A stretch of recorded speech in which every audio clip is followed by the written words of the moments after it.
Welcome back, everyone. And we got week 6 in the books, everybody. Like we said, it was not going to be the most exciting slate, but dang, did we have some storylines coming out of this week, Kev. And those games delivered, too, for what they were. I mean, minus the Florida State-Miami game, but yeah, we got some pretenders. We got some pretenders that are probably going to be somewhere in the 15 to 25 ranks, I imagine. Who shouldn't even, and we'll get into it when we talk about the recap. Going over our records, Kev, so I went 3-3. Biggest win for me of the week was the 5-check parlay with the bonus hitting. Okay, so it has been a while since that's gone. We hit the under in the Louisville, Virginia game, so we have that to tat our heads on. Both of us had that one, and then I also had Texas Tech, so those were my wins in the book. Nice, and then I managed to call UVA covering. I didn't think they were going to win, but I didn't think that was out of the realm of possibility.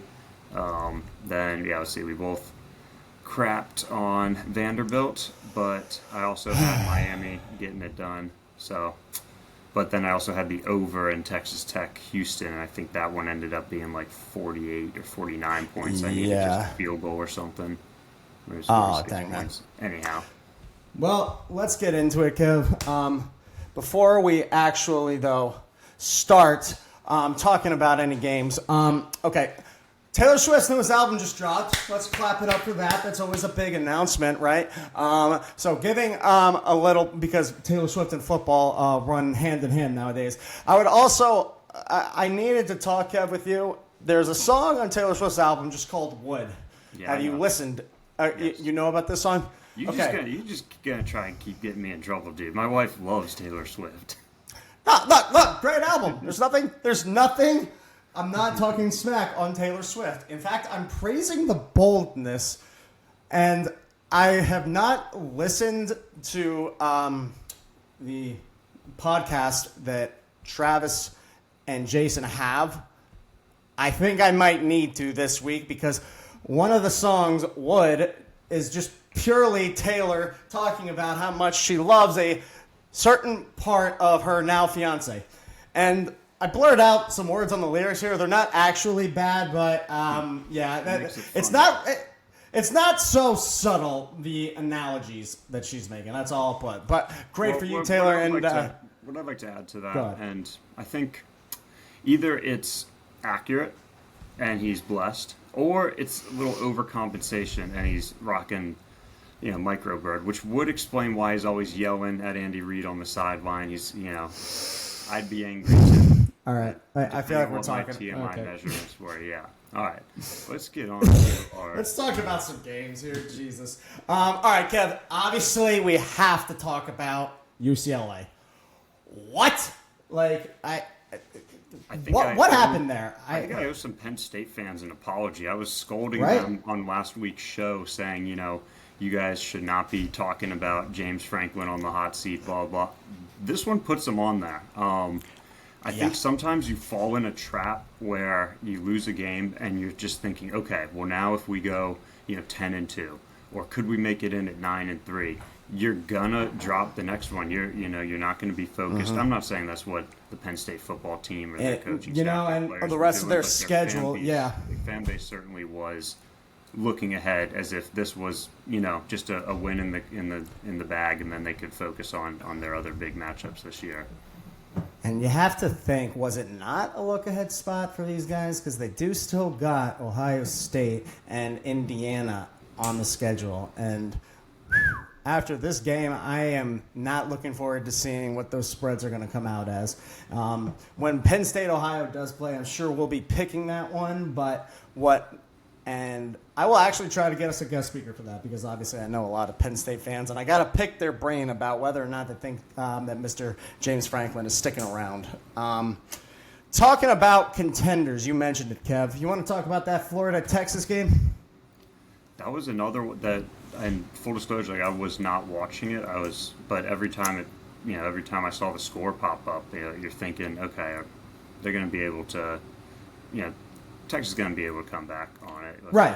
Florida's had all sorts of troubles. I mean, I think Miami held them under like 100 total yards, maybe 150 total yards, but this is proving to be. I think everyone thought last year was one of the crazier college football seasons. We're on track to have another wild one because hey, don't be surprised if Penn State just out of nowhere beats Ohio State or something, or and Texas then comes in and wins, yeah. You know? It's At that point, the odds makers are not. They're just going to have a 1 through 10, and then they're just going to throw names in there and be like, the top 1 is in there somewhere, and the top 10 is in there too. I mean, I think when the Browns beat the Packers a couple weeks ago, I think that just killed consistency, and we're going off script now. And hey, no, we're going off script, definitely. And I'm going to go off script one more time because we're also watching as the Bills are about to go into halftime tied 3-3 with the Patriots. So the game has had 4 fumbles already. Yeah, wow. Josh Allen does not look good tonight. That's all I can say, folks. And then Kev, obviously our reporter in the field. What do you got? Well, it was one of those games where we're talking about Virginia Tech, Wake Forest, by the way, ladies and gentlemen. Yes. So, and I was at the game. You got to show some props to the Virginia Tech fans.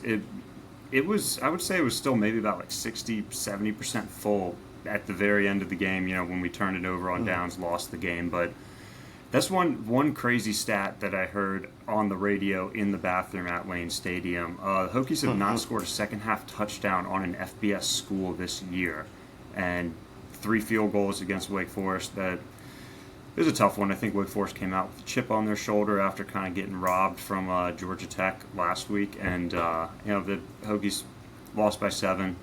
They were 6.5 point favorite. Heartbreaking. Heartbreaking. Hey, we have the interim head coach, and they don't. That's all I will say. True. Some other things we got to talk about. Texas A&M, man, their resume right now, they might be the team to beat in the SEC, honestly. They got Mississippi State. They handled that game. I think the final score is something that I'm going to look up. 31-9. 31-9. Thank you, Kev. You are helping me out. And then they also got Notre Dame. They got Auburn, and they got one other one.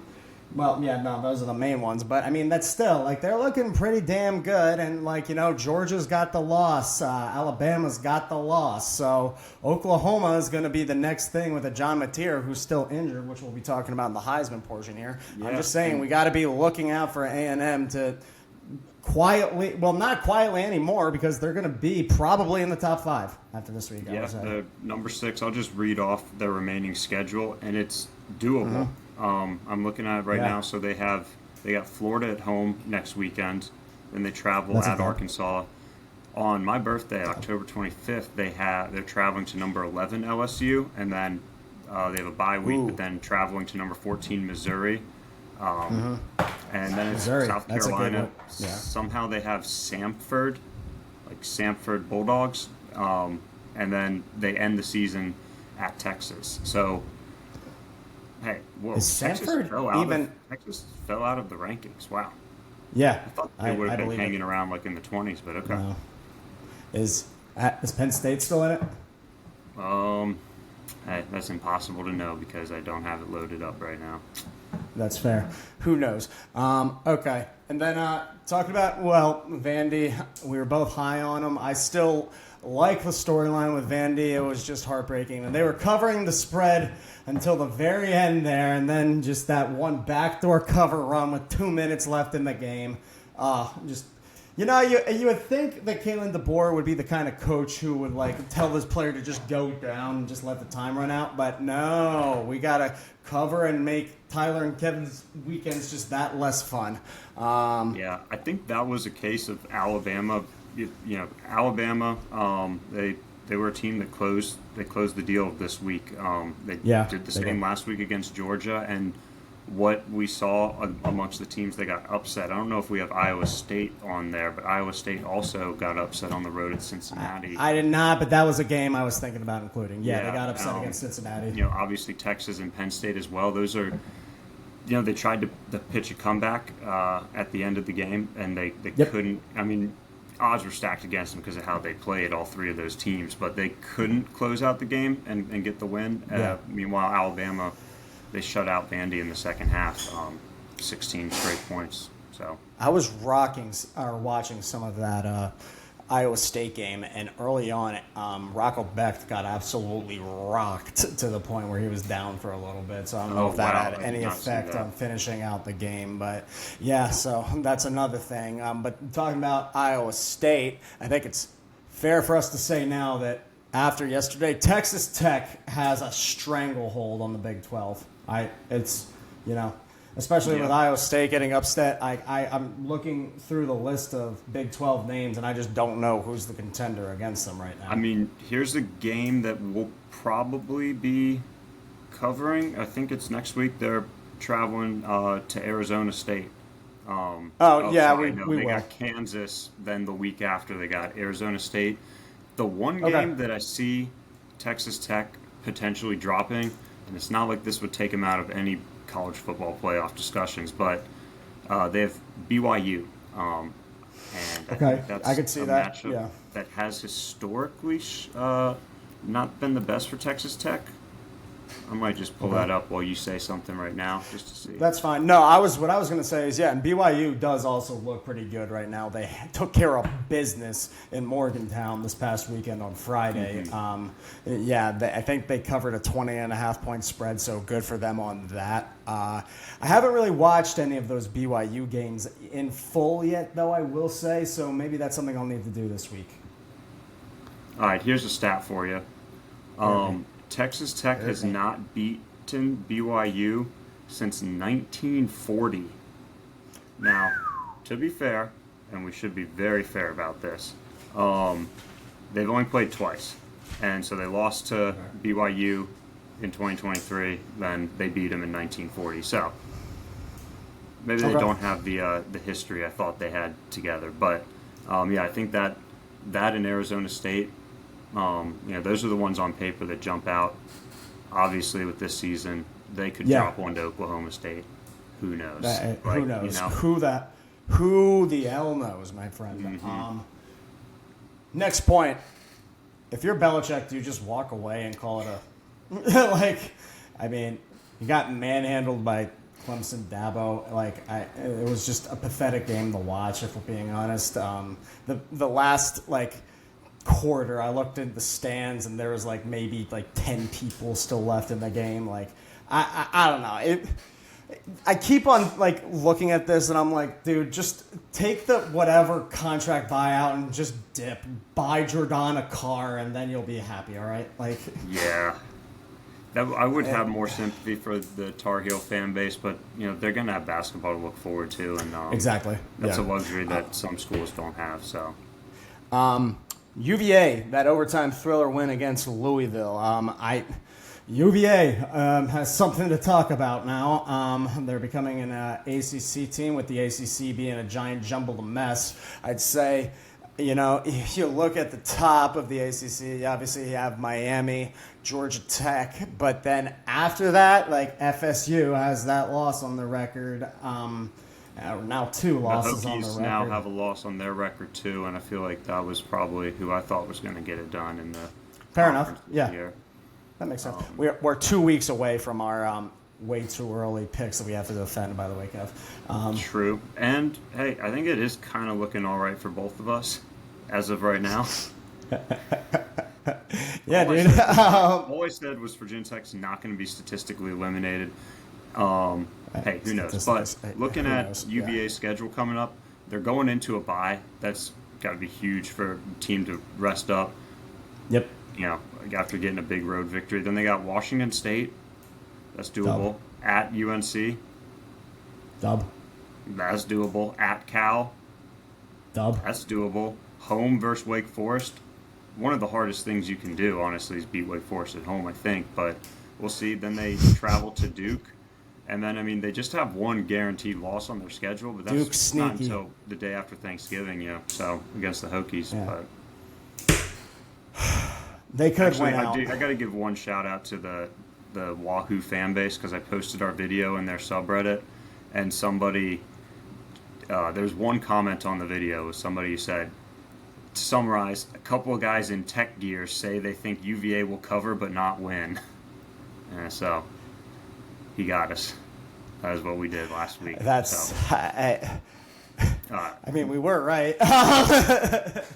Okay, and then, you know what, real quick on these last two, just FSU unable to pull off. That was a great game against Miami. I think that was arguably the best game to watch of the weekend, just seeing how everything panned out. And then Michigan struggled early against Wisconsin, which was kind of surprising to see. They didn't fully cover, but they got my teaser cover of 13.5 when they only won by 14 points. So happy they did that.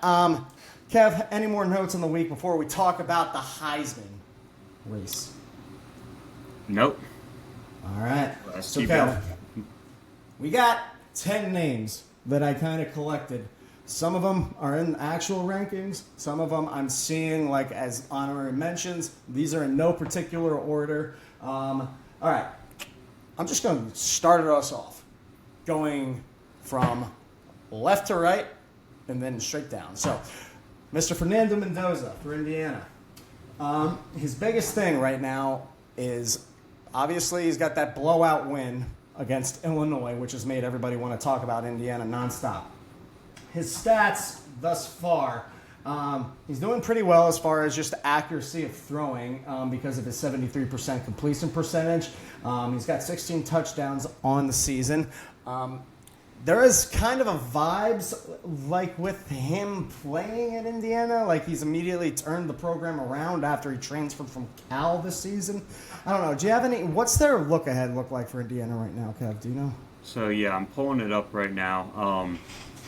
One thing to note is he is walking in the footsteps of Michael Penix, sort of. Yeah, I believe Penix played 4 seasons at Indiana before he transferred to Washington. I think 2 of those seasons he had season. No, you're right. You're right. Injury. However, he did get them. I believe it was undefeated Indiana at undefeated Ohio State during 2020 in that season. So, I think picking up in the footsteps of Penix. But yeah, I believe Indiana last year or 2 years ago had not the best year. So I'm looking ahead Indiana's schedule, and boy, do we have a good one coming up October 11th, which is this Saturday at number 3 Oregon. Wow. Ooh. But then aside from after that, Michigan State, UCLA, Maryland, who Maryland might not be a walk in the park, Penn State, Wisconsin, Purdue. So, yeah, I guess they get out of playing Ohio State, but they still got Oregon. They get out of playing Ohio State and Michigan. But, yeah, Oregon, Penn State, at Maryland. If Indiana comes out of this regular season 10-2, 11-1, something like that, it's going to be a hard. He's going to be. I think he might find himself in the finalists there. I think he will too. I know his stats aren't anything like impressive, like in terms of like top 10 rankings or whatever. But his play calling, and I know you and Kev, we both talked about how much we love it because he's kind of just like the perfect combination of being a game manager and being a gunslinger, and that he'll know when he needs to turn the Jets on based on how the defense is performing in a game setting. So I like that about watching him play. It's going to be that Oregon game is going to be such a litmus test. That being said, I kind of want to jump. That's probably a good point for us to go to Dante Moore, I would think. Kev, looking at this kid's stats, he's leading in a decent amount of the field. So right now his touchdown percentage is 10.4. That's number 3 in the country. 14 pass touchdowns. That's number 6 in the country. Then 74.6% in the completion percentage, making him number 3rd in the country. Looking at his resume, Oregon, obviously we know that their biggest thing was the Penn State win at a whiteout game that was at home at Beaver Stadium. At the time, we were talking about how awesome it was that this guy who's getting his first year as a starter at Oregon is, going into Beaver Stadium at the whiteout, which is his first away game, challenge. And we're like, that's awesome. Now, this week has just happened. We saw what Penn State is capable of doing. You know what I mean? Does that take away from Dante Moore as he's been resting this week? Who knows? Again, that goes back to why I say that he also now is back to having something to prove a little bit with this Indiana game. Not saying that it's unimpressive what he did at Penn State. I'm just saying that now there's a chink in that storyline. Yeah, that's all I will say. I'd agree with that. I think he will be excited to play at home. For because for everything going into that hostile environment, getting a win, that's got to feel good. But that feels good at the end. It doesn't feel good the whole time you're trying. You're trying to do your cadence at the line of scrimmage, and it's loud. It feels great to beat a team on the road, but when you're playing at home, it feels good the whole time. You have that, you have that confidence, you have the backing of the fans, and Indiana and Oregon both coming off of a bye, so interesting game. I'm so excited for this game. We'll spend more time on this. Yeah, let's not give away. We'll cover that on Tuesday evening when we drop this, folks. Next week's episodes, excuse me. Talking about John Mateer, I like him at Oklahoma, man. It's tough for a QB who's missed games. Like I said to you before, 1993 was the last time a player's been injured, won the Heisman. He does have a good resume. He's beaten Michigan, and he's also beaten Auburn. The Auburn game was where they had a little bit of help from the refs with some blown calls that the SEC actually came out and said, yes, these were blown calls. So we got to keep that in mind. He is still, though, with missing a game, tied for number 6 for pass yards in the country at 303.75. So 303 pass yards per game, excuse me. So, yeah, he's at number 6 in the country right there. Kev, why don't you say something while I look up what his health status is? Okay, yeah, and so he's plus 2,200 odds right now to win the Heisman. Okay. I mean, like you said, the injury's going to hurt that. I have, just from being in the Sooner subreddits and hearing their fan base, it seems like optimism is growing for him to be there in the Red River Showdown. That's what I'm seeing. And I believe, when is that game? That's not coming up this week, is it? Oh, yes, it might is. be, Kev. Yeah, it's this Saturday. So yeah, I love how we're talking and like we're finding out what our games are gonna be. We're still cooling down from this week's slate. That's NFL's right. going on as we're speaking right now, so we got a lot on the brain. Sorry, this is definitely not like a hot take, but of the 3 we've talked about so far, he has the most to prove. Obviously, when you're talking about the other 2. But should we go to... If he didn't miss the games, he would not have anything to prove. Look, Ty Simpson looked great yesterday against Vandy. 23 for 31 attempts, 340 yards, and 2 touchdown passes.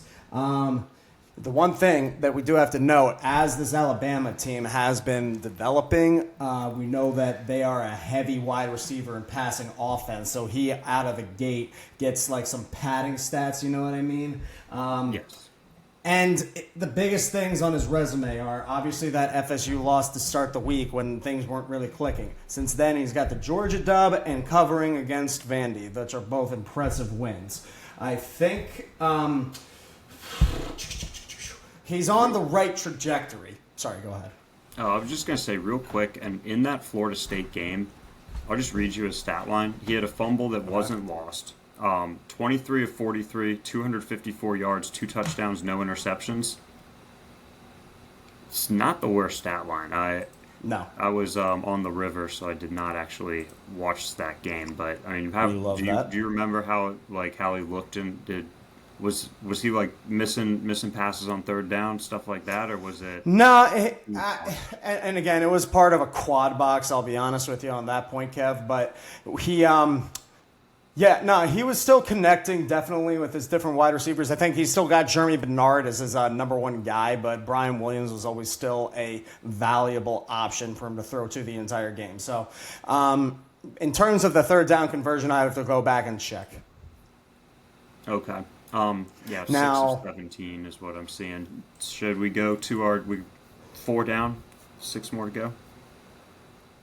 yeah, but before we do that, so he doesn't have his biggest test left on. Actually, he's got Tennessee, South Carolina, Missouri, Oklahoma. He's still got a gauntlet to go. So we'll see how he keeps it going. But yeah, let's go down to Mr. Marcel Reed with A&M.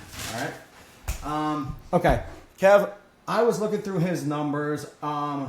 Not the best stats-wise on the back of a Heisman contention, but we talked about A&M's resume right now, and I think, he's got the most impressive wins with Mississippi State. They handled business yesterday, like we talked about, and then Notre Dame and Auburn. So both of those are impressive ones to have under your belt. Yesterday against Mississippi State, he was 13 for 23. He had 180 yards and 2 touchdowns. So, again, not the most impressive. I think the biggest thing for him is going to be the looking ahead. Again, all these QBs that we're talking about are just going to have a lot to prove in the final stretch. Let me pull up their schedule while you say something. Okay. I would say that Reed is probably the name on this list I've watched the least of, because I think I caught the entire fourth quarter of the Notre Dame Texas A&M game. But aside from that, I have not watched him That's fair. through. That Auburn game's not gonna give you I think a good read on him. But and No. Mississippi State can be tough too. I think one thing I want to say just on the Heisman. On the Heisman talk. Do you remember when we were younger? I think it was Pontiac. It was the Pontiac Heisman moment of the week. They would do each week there'd be just like kind of like a top 10 play, but of a Heisman candidate. And I still maybe that just framed my way of thinking, but to be a Heisman frontrunner, to win a Heisman in my mind, you have to have that one Heisman moment, And that's fair. I think the only one on the list so far that has it, well, I guess would be Dante Moore and Ty Simpson. And It's not like they're incredible play. It was just a good win where they looked good. So I think with the opportunity that Marcel Reed has, looking at his schedule, which I think you're about to pull up, but... Yeah. No, I got it here whenever you want me to. So, okay. Yeah. He still has LSU, Missouri, South Carolina, and Texas. I'm just remembering that being we already went said, through that's not terrible. Yeah. I'm just remembering we already went through Texas A&M schedule. But, I mean, you got 3 games on the road back to back to back. That's going to be hard. Our memory's short. Yeah. Yeah. All right. Anything else on Marcel Reed? No, let's talk about Julian Julian more Saying. of my attention is what I'll say. I owe him more That's of my attention, fair. I think. Well, there's only so much time in the day. That's all I can say. I wish I could spend an hour on each of these guys, but we can't. Julian Saying, okay. Freshman QB, who not many people have been talking about, but I've been impressed with what I've seen. Now, Ohio State still has yet to actually have their big win or any Heisman moments in the books. He has beaten Washington, Texas, and Minnesota are the most impressive names. And Texas, as we've seen, is not that impressive a win anymore. Against Minnesota, Julian Saying, very accurate. 23 for 27. 326 yards and 3 touchdowns. Again, that's against Minnesota, but that was very nice. He's also, like Dante Moore, on a lot of the top 10s when it comes to the statistics that I'm seeing. 13 pass touchdowns ranks him at number 8. 10.3 percentage for the touchdown percentage, that ranks him at number 4.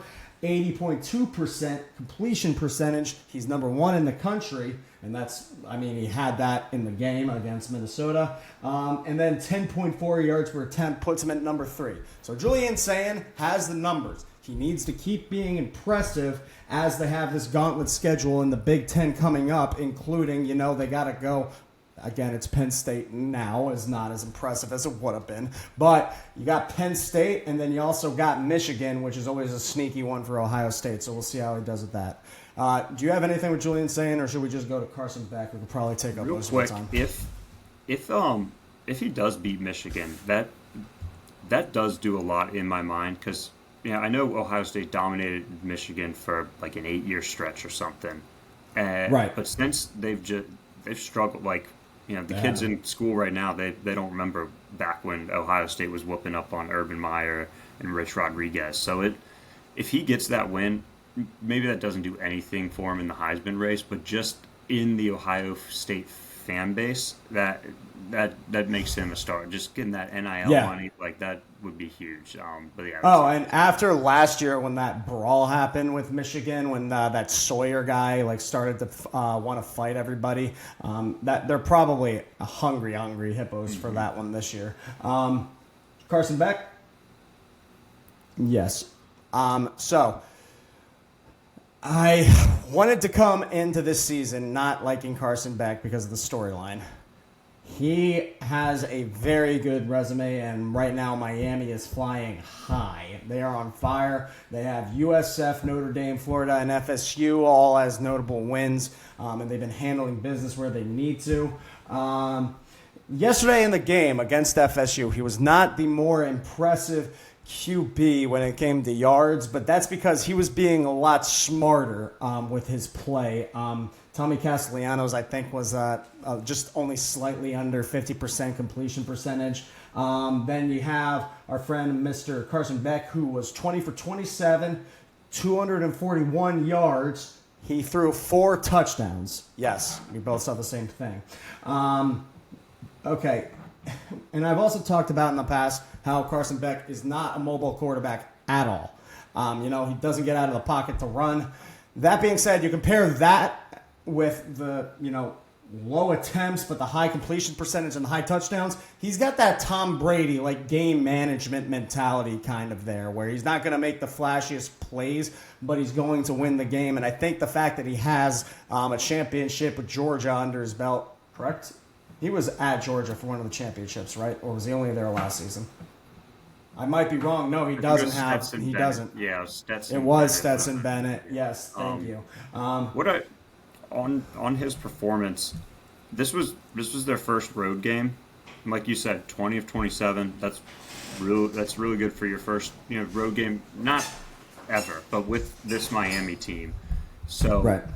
I gotta say, I think with Mendoza and Dante Moore having bye weeks, I would say his performance was the most impressive of this list in my mind. We'll see. They got a home game against Louisville, home game against Stanford coming up.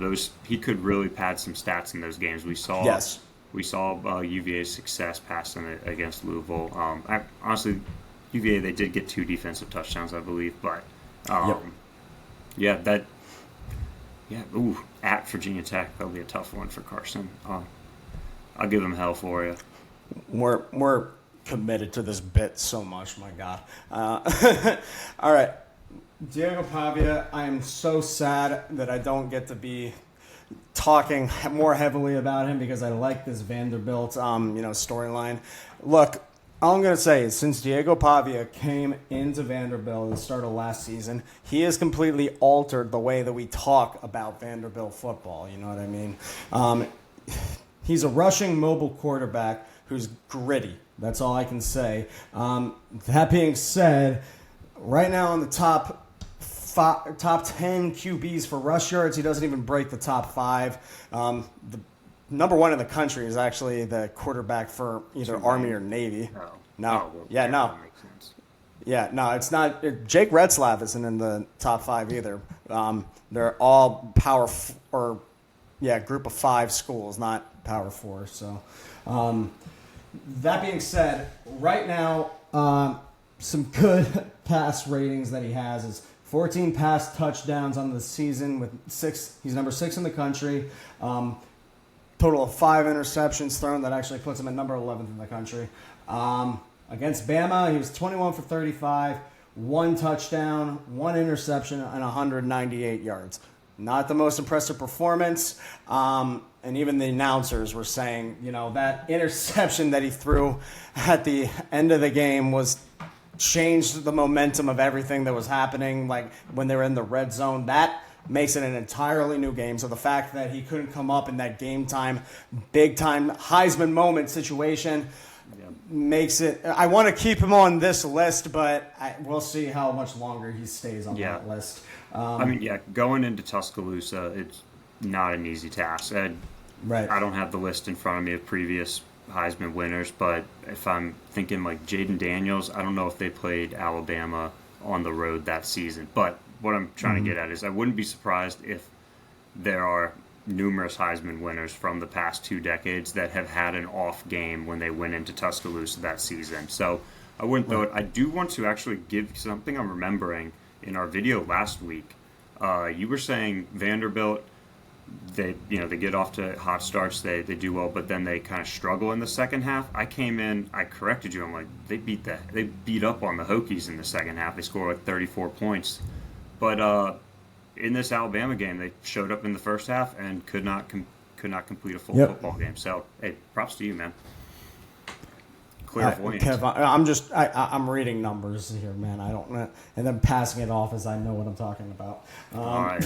Trinidad Shameless. I love having a QB who started as a backup on this list. You know what I mean? Yes. And I think the Ole Miss storyline throughout this year has been a fun one to watch.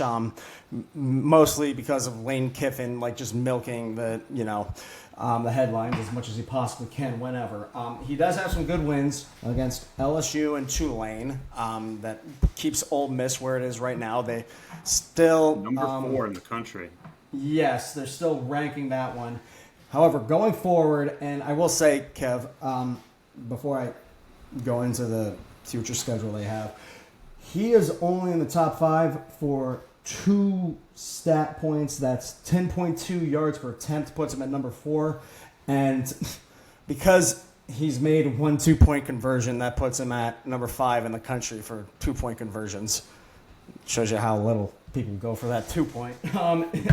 However, Ole Miss has got a lot to go through for the rest of the season. They got Oklahoma, they got Georgia, they got Florida, South Carolina. Yep, both on the road. And then Mississippi State. So he's got time and he's got tough opponents to play through. They're probably going to get a big noon kickoff or a game day with one of those games. I'd have to think that Ole Miss, Oklahoma is where game day is going to go when that happens. No, you're looking at me all crazy. No, sorry. I was just looking at Washington State's schedule.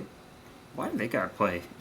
They got some hard games on their schedule, but that's like one of those things when they didn't go to the Pac-12 or they didn't leave the Pac-12. Now it's like Pac-12. They're holding down the fort. They're waiting for it to come back. I have heard some more teams are going to join the Pac-12 this next year. Actually, no, I didn't hear that. Okay. I was like, this seems like one of the Kevin things that he says is true, but is not true. Okay, so that's that for Trinidad Shameless. And Jeremiah Smith we have on here is the one power position. I will say this. There are other players at power position spots that I think should be noted. With Ohio State's schedule, I don't think they've done enough. I mean, you look at what Justice Haynes has done at Michigan. I think he has a better shot at being on it than Jeremiah Smith does. When was Kev? I'm drawing such a blank. Why don't you take a guess of who the last time was a Heisman went to a Heisman player non-QB? No, just a non-QB. Non-QB? Would that not have been? Genty didn't win last year. Right. Okay. Hold on. And before it loads on my page, I'm going to say, well, we had Reggie Bush in 2003, got taken away. It's been more recent than that. Derrick Henry. Devontae Smith.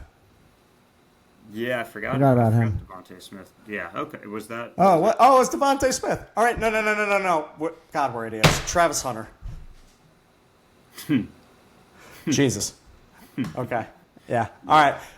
So that actually that takes it away from what I was thinking because I mean, it was only last season that we had a non-QB win, and I don't think Jeremiah Smith's stats are enough to Though, like, keep one him or in two people who watch it to this far in the video are going to be so disappointed with just the time they invested listening to us, and then at minute 39 we drop that bombshell that we forgot Travis Hunter won the Heisman last year. I'm going to edit that out. I actually am going to edit that No. out. I have final editing rights on the video this week. You said I got it. You said All I right. get to upload it. Fine. Then I'm going to crop that out and start our video. All right, back on track. Kev, I'm going to list my top 3 from this list, and then I'm going to give it to you. And I haven't finalized it, so I'm going to make some judgment calls here. Dante Moore is on my list no matter what. I'm going to then go with Carson Beck. And to cap it off, Ty Simpson. Okay. I would go Ty Simpson. I would go Dante Moore. I'd go Fernando Mendoza. I couldn't decide between him and I could Ty tell Simpson that's for kind my of what you're last going one. back and forth on. Just Yeah. And here's my logic, and it could prove to be wrong. It probably will, but I feel like Miami has at least one trap game where their entire team plays like absolute dog.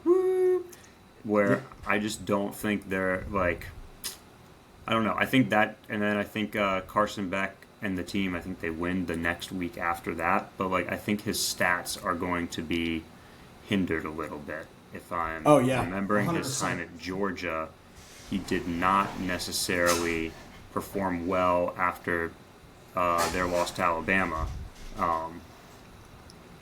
at home, or on the road. Right. So Okay. that's really just a guess, but that's why I went with Mendoza. And I think Carson Beck's just going to continue to have to show his maturity and veteran status on Miami because right now he's just playing smart ball. Here's what we should do. What? Every week when we do this, we got to cross one person off this list. And if we bring want it to down, add somebody on the list that is not You gotta already cross on there, we somebody have to else cross off? 2 people out. Yeah. I'm with you. So we're bringing it down to by the point that the season's over. Okay, I like that. Yeah. Let's keep track of this. Good looks. Okay. All right. Kev, we are going to be dropping this episode tonight, Sunday, October 5th. Then, ladies and gentlemen, you're going to have the full episode and breakout episodes, or however Kev and I decide to do it, by the end of the day on Tuesday, October 7th. Remember, like and subscribe if you watched it this far. I thought this episode wasn't going to be more than 20 minutes. Here we are at 42. We just like to talk about dumb stuff is what I'm realizing. Okay. So excited to see you guys. Can't wait for the next episode. Thank you all. Thank you.